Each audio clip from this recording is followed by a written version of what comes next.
చంద్రబాబు నాయుడు గారు తప్పుల మీద తప్పులు చేస్తున్నారు. ఆయన చేసేటటువంటి తప్పులను ఒడ్డే శోభనాద్రేశ్వరరావు లాంటి వాళ్ళు బయటకు వచ్చేసి, ఏమయ్యా ఎందుకయ్యా నీకు గతంలో కూడా వడ్డే శోభనాద్రేశ్వరరావు గారు అడిగారు, నీకు డబ్బు పిచ్చా పదవి పిచ్చా తప్ప ఎందుకు నీకు ఈ బాధ అంతా అని చెప్పేసి చెప్పడం జరిగింది. అట్లాగే ప్రపంచాన్ని తలదన్నేటటువంటి రాజధాని ఇక్కడ అవసరమా? 33,000 ఎకరాలు తీసుకొని దానికే ఇంతవరకు నువ్వు చేయవలసిన దానికి మొదలు కూడా పెట్టలేకపోయావు. ఒక రైతు కూడా ప్లాట్ ఇవ్వలేకపోయావు. మళ్ళీ ఇంటర్నేషనల్ విమానాశ్రయం పేరుతోటి 44,000 ఎకరాలు తీసుకోవడానికి ముందుకు వస్తున్నావు. అసలు ఏమిటి ఈ ధోరణి?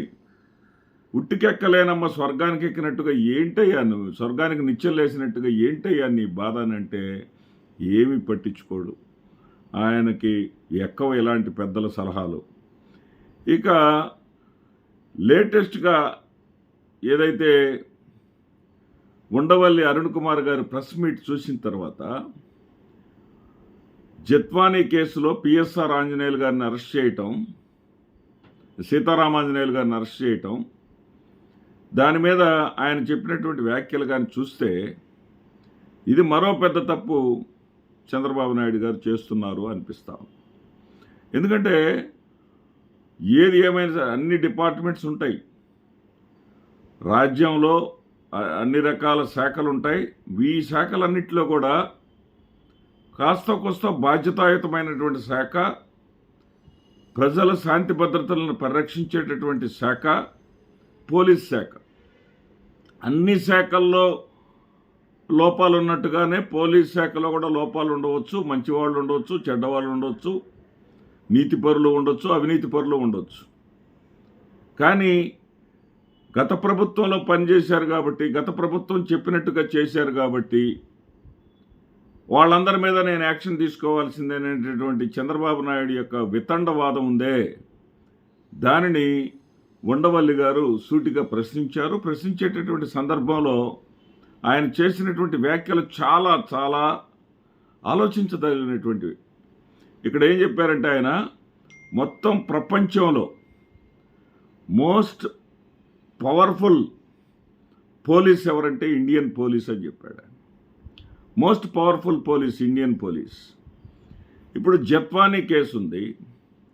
జత్వానీ కేసులో సీతారామాంజనేయులు గారిని, ఎవరైనా సీతారామాంజనేయులు అంటే ఐజీ అంటే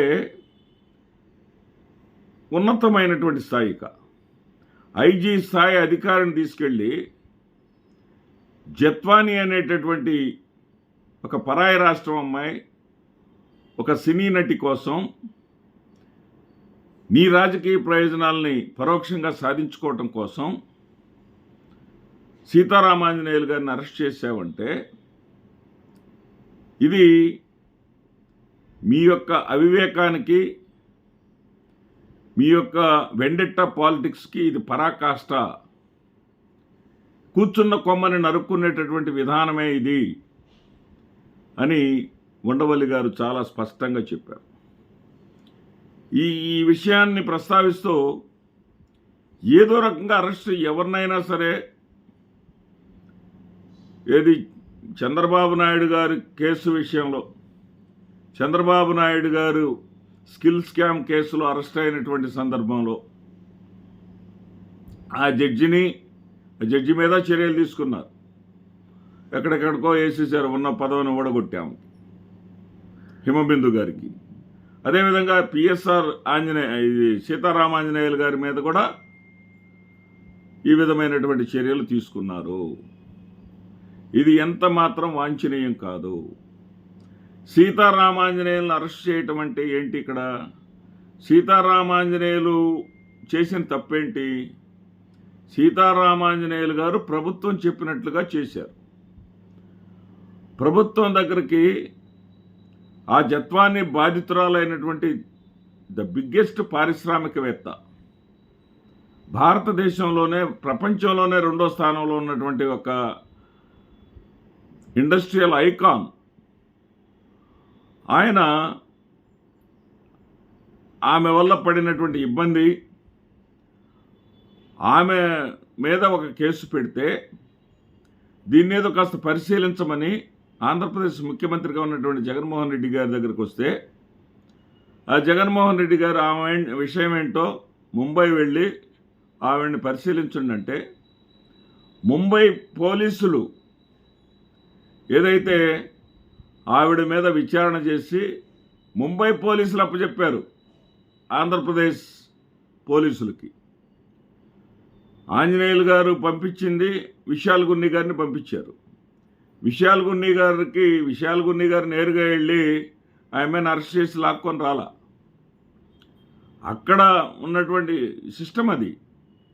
ముంబైలో ఉన్నటువంటి పోలీసులు విచారణ చేసి ఆవిడని అరెస్ట్ చేసి వీళ్ళకి అప్పచెప్పారు.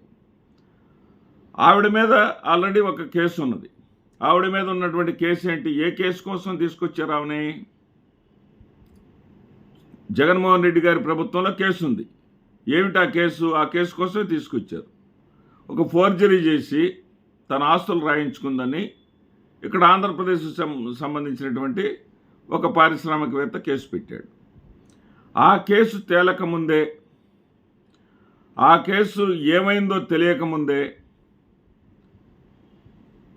మరి ఆంజనేయులు గారిని అరెస్ట్ చేయటం ఏంటి అని చెప్పేసి మీరు కేసు స్టడీ చేశారా అని జడ్జి కూడా అడగటం జరిగింది.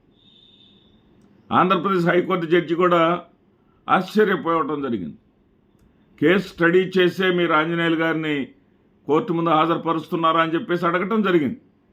చాలా పెద్ద మాట, చాలా పెద్ద మాట. ఎందుకంటే ఒక పోలీసుని అరెస్ట్ చేయటం అంటే, అది కూడా పోలీసు ఉన్నతాధికారిని అరెస్ట్ చేయటం అంటే, ప్రభుత్వం ఆదేశించినటువంటి పనిని ఉన్నతాధికారులు ఐఏఎస్ కావచ్చు, ఐపీఎస్ కావచ్చు, ప్రభుత్వం ఆదేశించినటువంటి పనులు చేయాలి. దానినే ఆయన చేసిన ఏదో తప్పు చేసినట్టుగా, అందుకే ఇక్కడ పిఎస్ఆర్ గారిని అభినందించి తీరాలి. ఉండవల్లి అరుణ్ కుమార్ గారు వెళ్ళారంట లోపలికి. వెళితే మీరెలా వచ్చారు సార్? నా కుటుంబం వాళ్ళని కలవటానికే నాకు అనుమతి ఇవ్వలేదు, మీరెలా వచ్చారంటే, ఏం లేదయ్యా, ఇక్కడ రామోజీరావు కేసులు మీరు విచారణ చేశారు కదా, రామోజీరావు గారి వైపు కన్నెత్తి చూస్తేనే వాళ్ళు కళ్ళు పీకేసే విధంగా ఈ ప్రభుత్వం ఉన్నది. మరి ఆ పరంగా మీరు రామోజీరావు గారు కేసు విషయంలో దర్యాప్తులో మీరు పాల్గొన్నారు కాబట్టి మీ మీద ఏమైనా చర్యలు తీసుకున్నారేమో, నాకు కూడా దాంట్లో భాగస్వామ్యం ఉంది కదా, నేను కూడా 18 సంవత్సరాల నుంచి రామోజీరావు మీద పోరాడుతూ ఉన్నాను కదా, మరి ఆ కారణంగా మీరు ఏమైనా ఇబ్బంది పడ్డారేమో, మీకు నేను లీగల్ అడ్వైజ్ ఇద్దామని, అదేవిధంగా మిమ్మల్ని ఒకసారి చూద్దామని, మీకు బెయిల్ అప్లై చేద్దామని వచ్చానంటే నాకు బెయిల్ వద్దండి అన్నాడంట ఆయన. ఎందుకంటే ఈ కేసులో ఏమీ లేదు, ఏమీ చెయ్యలేరు, ఈ కేసులో పిఎస్ఆర్ గారు చేసిన తప్పేమీ లేదు, ఆంజనేయులు గారు చేసినటువంటి తప్పేమీ లేదు అనేది ఆయనకి చాలా కాన్ఫిడెన్స్ ఉండబట్టి, ప్లస్ ఇంకా కొన్ని కేసులు పెడతారు, తొందరగా బెయిల్ కూడా రానియ్యరు, లోపలే ఉండాలి, లోపలే ఉంటే ఈ ప్రభుత్వం యొక్క ఉన్మాదత్వం, ఈ ప్రభుత్వం యొక్క వెండెట్ట విధానాలు, ఎవరైతే తనను అరెస్ట్ చేశారు చేయించారు అనుకుంటే, స్కిల్ స్కామ్లో అతను ఏం చేయలేదనుకుంటే, చేయకుండా చేయించారనుకుంటే, ఆ ఇన్ఫర్మేషన్ ఇచ్చినటువంటి కేంద్ర ప్రభుత్వం మీద చంద్రబాబు చర్యలు తీసుకోవాలా, లేదా అరెస్టు చేయటానికి యంత్రాంగానికి ఊతం ఇచ్చినటువంటి జగన్మోహన్ రెడ్డి గారి మీద చర్యలు తీసుకోవాలా. అంతేగాని ఈయన మీద పోలీసు ఉన్నతాధికారి మీద చర్యలు తీసుకోవడం అనేది ఇక్కడ చాలా చాలా తప్పు పని చంద్రబాబు నాయుడు గారు చేశారు అని ఉండవల్లి గారు చెప్పారు. పోలీసు వాళ్ళు తలుచుకుంటే వాళ్ళు ఏదైనా చేయగలరు అనేటటువంటి ఒక ఉదాహరణ ఆ కొవ్వూరు పేరు ఎత్తేసి ఉదాహరణ చెప్పడం జరిగింది. ఆ కొవ్వూరు పోలీసులు ఎవరో ఒక అతను ఉన్నాడంట, అతను రాజకీయ అండతోటి వీళ్ళు ఏమి చేయలేకపోతున్నామనంటే, అప్పుడు పోలీసులు అందరూ ఒక మాట అనుకున్నారండి, ఏముందిరా ఆయన పలానా టైంలో బయటకు వెళ్తున్నాడు, పలాని ఇన్ని రోజుల దాకా రారు, అతని డ్రైవర్ని పట్టుకోండి, లాగి పడేసేయండి, కేసు బుక్ చేయండి, 4 తగిలించండి, అతని బలహీనతలని చెప్తాడు. ఇక అతని సంగతి మనం చూడదు. అంటే ఒక రాజకీయ నాయకుడిని మీద చర్యలు తీసుకోగలిగే దమ్ము, రాజకీయ నాయకుడిని కూడా అరెస్టు చేయగలిగేటటువంటి దమ్ము ఉన్నటువంటి శాఖ పోలీస్ శాఖ. అటువంటి పోలీస్ శాఖలో ఉన్నత స్థాయికి ఎదిగినటువంటి వ్యక్తిని, అది కూడా అత్యంత నిజాయితీపరుడిగా, మొత్తం తన యొక్క కెరీర్ మొత్తంలో కూడా ఒక్కటంటే ఒక్కటి అవినీతి ఎలిగేషన్ లేనటువంటి వ్యక్తి సీతారామాంజనేయులు గారు.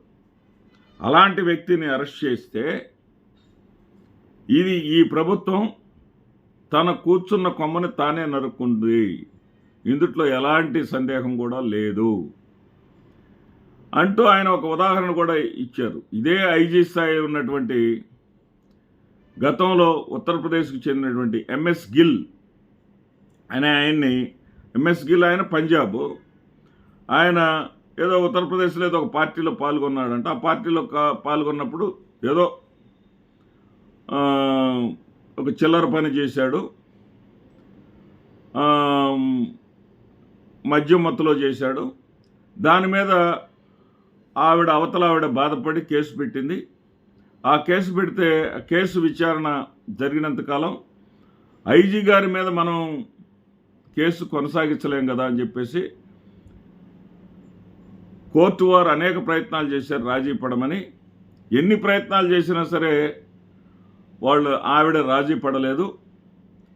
అతనికి పెనాల్టీ వేయవలసిందే, అతన్ని జైల్లో పెట్టమని అంటలేదు, శిక్ష వేయమని అంటలేదు. అతను అనుచిత ప్రవర్తనకు పెనాల్టీ వేయవలసిందే అని చెప్పేసి ఆవిడ పట్టుబట్టింది. తర్వాత ఆ రకంగా ఆ కోర్టు తీర్పు ఇచ్చింది. ఎటువంటి జైలు శిక్ష లేకుండా 10 లక్షల రూపాయల పెనాల్టీ, ఆ రోజుల్లో 10 లక్షల రూపాయల పెనాల్టీ ఆయనకు వేయటం జరిగింది. ఆ పెనాల్టీని అతను చెల్లించిన వెంటనే కోర్టు ద్వారా పెనాల్టీని పొందినటువంటి ఆవిడ ఆ డబ్బుని ఒక అనాథాశ్రమానికి విరాళంగా ఇచ్చేసింది. అంటే ఇక్కడ ఎవరు కూడా విలువల కోసం పనిచేశారు. ఆవిడ కూడా పోలీస్ ఆఫీసరే, ఆవిడ కావచ్చు, ఐజీ గారు కావచ్చు, ఒక విలువల కోసం పనిచేశారు తప్ప ఇక్కడ మా ఎడ్యుకేషన్ డిపార్ట్మెంట్ అండి, నేను ఒక తప్పు చేశారు అంటే ఇప్పుడు మార్క్స్ రీవాల్యుయేషన్కి వెళ్తారు. మార్క్స్ రీవాల్యుయేషన్కి వెళ్ళినప్పుడు జనరల్గా ఎవరికి మార్క్స్ యాడ్ అవ్వవు. ఎందుకు యాడ్ అవ్వవు అంటే కనీసం ఒక చైన్ లాగా 6 వరకు బాధ్యులు అవుతారు. వాల్యుయేషన్ చేసిన ఆయన, అక్కడ సూపరింటెండెంట్, సిఓ, ఇట్లా అందరూ బాధ్యులు అవుతారు. కాబట్టి సాధారణంగా ఆ తప్పు జరగనట్టుగానే పాత మార్కులే ఉన్నట్టుగానే చేస్తారు. ఇక్కడ పోలీస్ డిపార్ట్మెంట్ కూడా అంతే. కానిస్టేబుల్ టు ఐజీ అందరికీ కూడా ఒక చైన్ లాంటి జాబ్ ఇది. ఎవరు తప్పు చేసినా సరే పోలీసు వాళ్ళందరికీ చుట్టుకుంటుంది. కాబట్టి వీళ్ళు ఏం చేస్తారంటే వీళ్ళందరూ కూడా ఐక్యంగా ఉంటారు.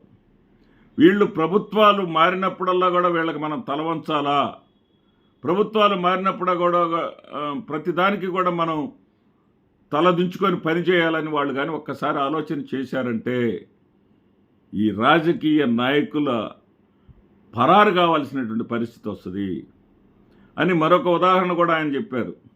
సెక్షన్ 111 పోసాని కృష్ణమురళి మీద పెట్టారు. ఆ సెక్షన్ 111 అతనేంటి మీడియా ముందుకు వచ్చి అనుచిత వ్యాఖ్యలు చేశారు. కానీ దానికి ఆయన ఏది థెఫ్ట్ అని, రాబరీ అని, దౌర్జన్యం అని చేసిన వాళ్ళకి పెట్టాల్సిన కేసు 111 పెట్టారు. ఆ కేసు కూడా నిలవదు. ఈ విధంగా చేసుకుంటా పోలేక పోలీసులకు ఒకనాడు ఇసుక పుట్టిందంటే చంద్రబాబు నాయుడు గారి మీద కాదు, ఎవరి మీద అయినా సరే తిరుగుబాటు చేయటం తథ్యం. అలాంటి పరిస్థితులు రాకుండా చూసుకుంటే మంచిది అని చెప్పేసి ఉండవల్లి గారు చెప్పారు. నమస్తే.